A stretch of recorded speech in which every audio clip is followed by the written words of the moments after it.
Hi, I'm Kim Sanderson, and I'm the mother of two grown children, Ashley, who's hearing, and Cole, who's profoundly deaf. 25 years ago, my husband and I found ourselves at BC Children's Hospital, and our little baby boy had just been identified as being deaf. I had never met a deaf person. We knew nothing about it. We had a lot of questions, a lot of worries, and we had to make decisions really fast. You might find yourself in a similar situation right now. It would have been great to be able to sit down with some experts in the field. So what we're about to do is introduce you to a number of young, deaf and hard of hearing individuals. They come from different cultures, different backgrounds, use different modes of communications, and some have additional needs as well. But one thing that they all share in common is that they are experts in being raised deaf and hard of hearing, and that they're delighted to share their stories with you.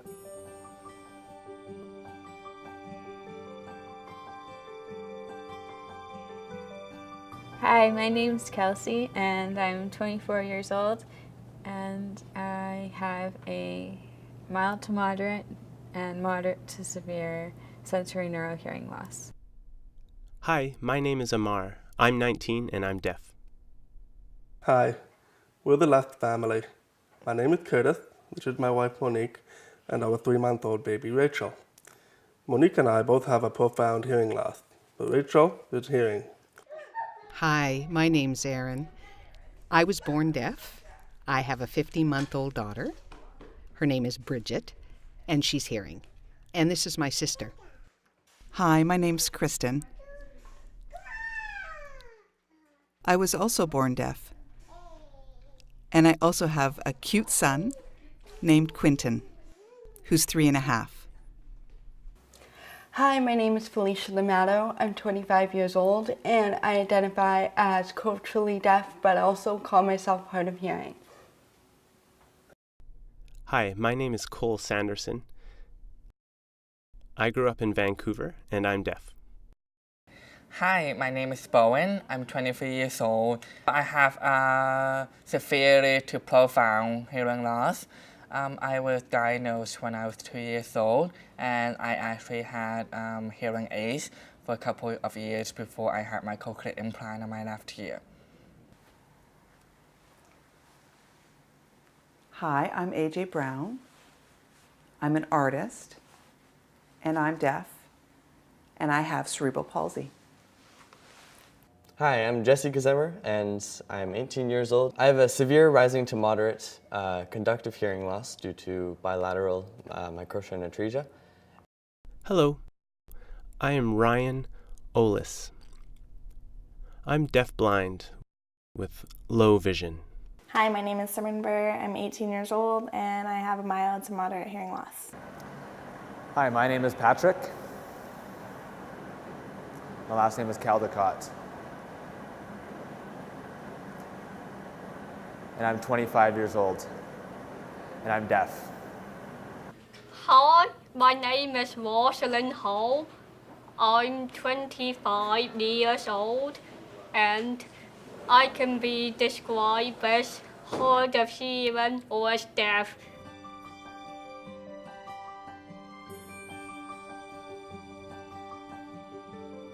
Well, I am who I am today because of how supportive my parents were and are. They have never treated my hearing loss as something that is negative.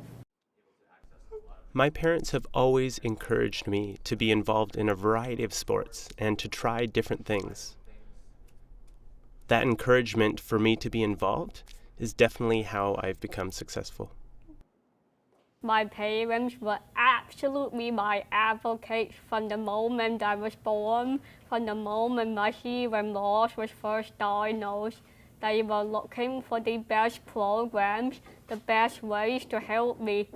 They were immigrants from Hong Kong, so a totally new country, a new way of life. They were always asking questions, asking for new ways to help me, and my mum spent a lot of time with me when I was small, teaching me how to read and write.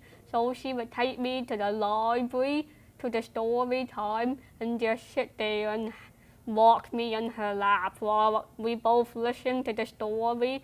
And then afterwards, she would borrow the storybook, take it home, and read it to me again and again so that I could read and understand the story and just the language, the concept of storytelling.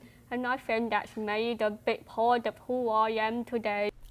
I think that parents need to know that they know their own child best. There'll be so many people telling you which direction to go. Do this, that's the wrong way, this is the right way. My parents have told us so many times their story about people telling them what to do, and they had to make decisions for themselves, and they hoped they'd made the right decisions for us, and I applaud them. Thank you. You made the right decision. You know your child best. And just love your child. I have never heard my parents tell me that I can't. They've always supported me and told me that I could do whatever it is that I wanted to do. It's a great feeling, keeping that positive mindset. Anytime I felt like I couldn't, I would remember that confidence that they gave me, that I was very capable to do whatever it is I wanted to do for my future.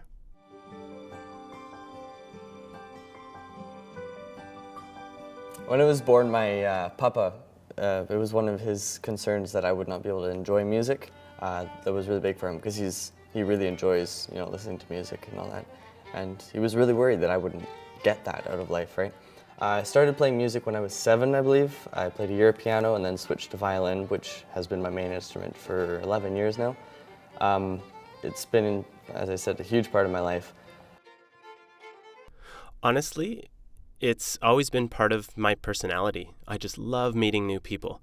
And the people I meet are always so diverse. People from completely different backgrounds, completely different cultures, and different personalities. I just love meeting new people. It's just part of me, who I am. Yeah, I'm involved in my community, the Indian community. It's called Punjabi.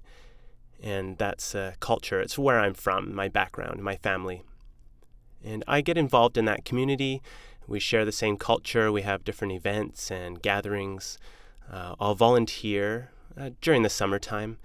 And it's great to go with my family and mingle with everybody. Yeah. I'm a team sport player. I love team sports. I also swam, but it wasn't my favorite sport. I got involved because I wanted to go to the Deaf Olympics. But my passion is water polo. I made it to the national level in water polo, and I'm pretty proud of that. I want to talk a bit about my experience growing up. I was so into sports. I was very involved in many different sports growing up. And there was one thing I felt that was missing was how to communicate on some of my sports teams. Don't get me wrong, we came up with strategies during the games, and we figured out ways to communicate during the games. But if I could be on a team and use American Sign Language and sign, how cool would that be? And so I asked my parents about it, and so they helped me establish the White Sox baseball team. And I got together with a group of local deaf friends, and we started playing, and we had such a great time. The first year, we lost pretty much all our games. A lot of my friends hadn't been involved in sports as much as I had growing up. But the second year, we started winning more. And then the third year, we actually came third in the White Rock League. It was great. We had such a good time. I've been passionate about a lot of things. The main thing I think for me is sports. My whole life has evolved around sports and school. But I think another big part of my life is obviously my family. They play a huge role in my everyday life, so I think that's a big thing. I play at Douglas College, the collegiate team, which is huge for me. I don't really know many other, especially South Asian girls that play college basketball, so it's a good way to represent us, so that's a good thing. Even with my hearing loss, it doesn't change anything. I'm passionate about reading. I still am. I just love to read, always have. Reading for me is like my escape into different worlds and different ideas. I just find it so fun. I just love to read. A very big passion of mine is the arts. and I really enjoy painting. This is one of my paintings behind here. I have dreams of having an art studio and painting and having a house with a studio behind and having children and a husband, so we'll see when that gets there.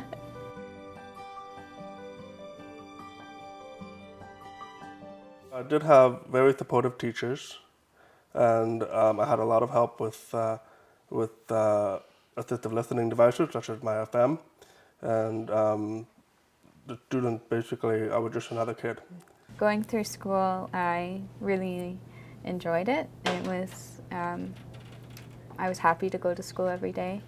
I had very supportive teachers and was very supported in my education with the teachers and the hearing itinerant teachers as well.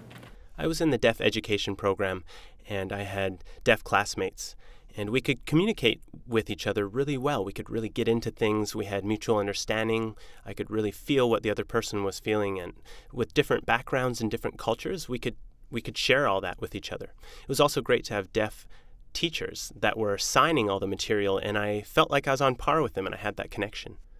So in grade 9, I decided to move from my deaf school to the public high school. It was a lot closer, and they had a great volleyball program. So I made that decision to transfer over.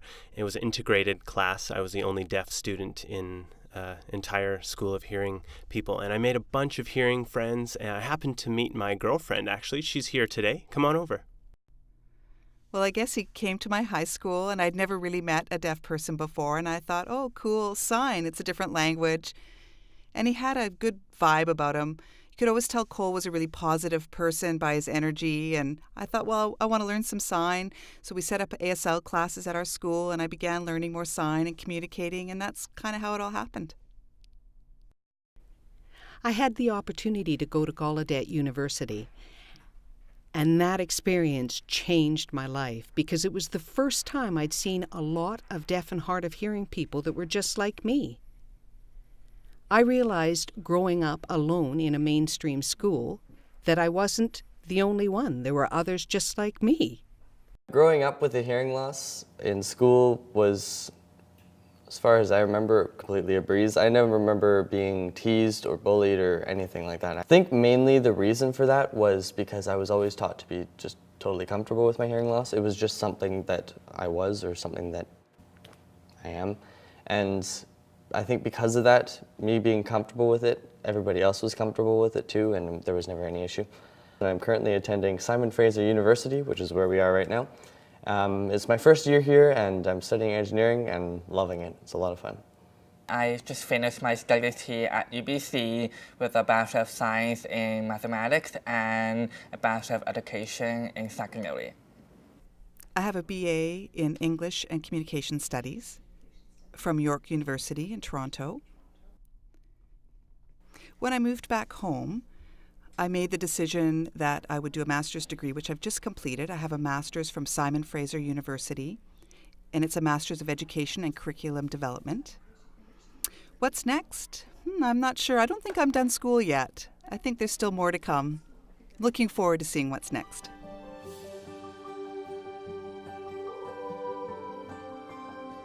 Thankfully, because I grew up in a time of technology, I had access to closed captioning on TV. I was able to engage in the social media, and I was able to communicate with friends through text messages. There's a lot of technologies that I use throughout my life. I'll give you some examples. One is text messaging. I'll use that to communicate with other people if there's an emergency that comes up or something. Also instant messaging with a lot of my hearing friends just over the computer. We can message each other that way. Also at my home where I live, the doorbell has a flashing light, which is awesome. I can see whenever someone's at the door. There's also the fire alarm. There's a strobe light attached to that. And for sleeping, I have an alarm clock. I don't hear an alarm clock, of course, so I have a vibration device that vibrates for me to get up, and it's great to have that technology. I use hearing aids. I only have one hearing aid, so I use that on my left ear. I use closed captioning and subtitles for movies and TV shows. I use sign language interpreters when I can, and they have these devices now for your hearing aid that plugs into your computer, and you can hear the sound directly to your hearing aid. I use 2 hearing aids, and I have used them my whole life since I was 3. I also, in school, from preschool till now, use an FM system, and that is basically a microphone that amplifies the teacher's voice and allows me to hear them clearly. At school, I use hearing aids.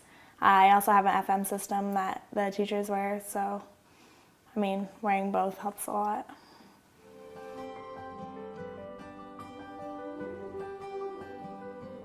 I would say, really, the most important thing is just be totally open with it. Let him know exactly what it is he has, you know, just let him be comfortable with it. Encourage him to explain it to other people, I mean, as he grows up. Just let him know that it's, you know, it's normal and it's just a part of him, right? And it'll just become a part of life. With nurturing and love and a supportive environment, they will be successful. My advice for you parents who have a baby who is deaf: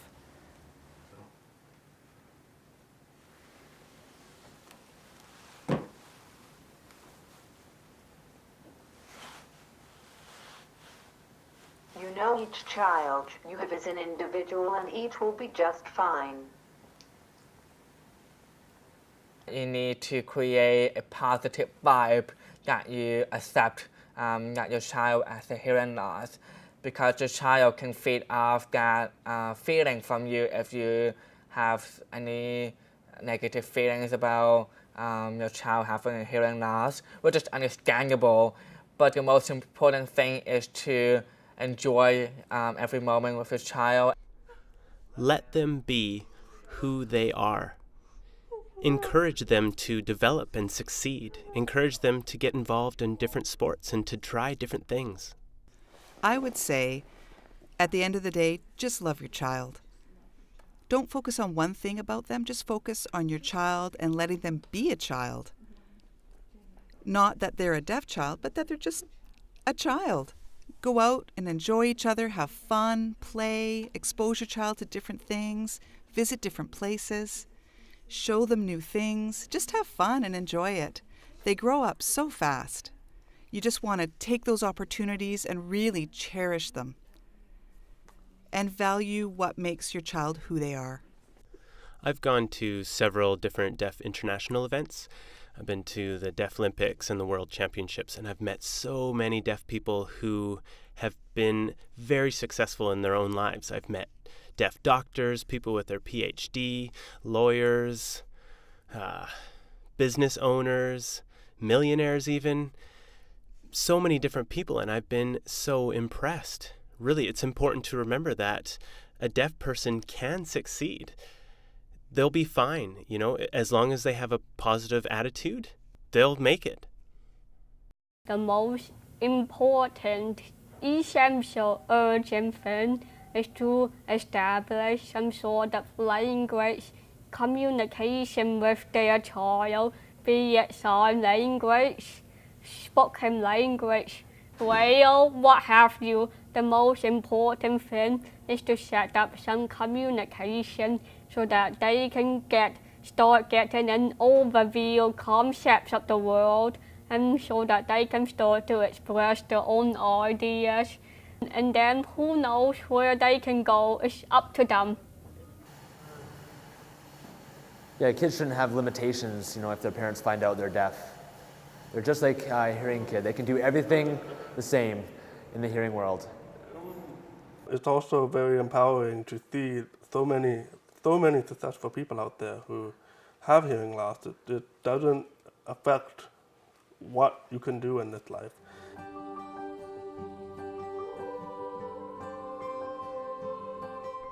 I think it's really important to be able to communicate directly with your parents as a deaf child. Having no barrier to that communication, you'll actually be able to bond with your parents, in my opinion. I've always had that with my parents. I've felt connected with my parents. I've felt that mutual support with each other. It's extremely important to me. I think it's important to remember that while you may feel a sense of loss, your child doesn't feel a sense of loss. They will not be limited just by the fact that they can't hear, but only by their own imagination and by the parents' support of what they can and want to do. If I really believe that I can do something, then that would be my greatest disability. Because having a hearing loss really isn't. I think you'll all agree you've just met some deaf and hard of hearing experts. What strikes me the most when I look at those videos is that each of these young people have been raised quite differently. They use different modes of communication, have different family experiences, and have had different educational settings. But they've all arrived at a place that they're quite comfortable in and proud of. You know, 25 years ago, I did not think this was going to be my journey ahead. But looking back, I would not trade it for the world. And I mean it when I say it's going to be okay. In fact, it just could be quite amazing.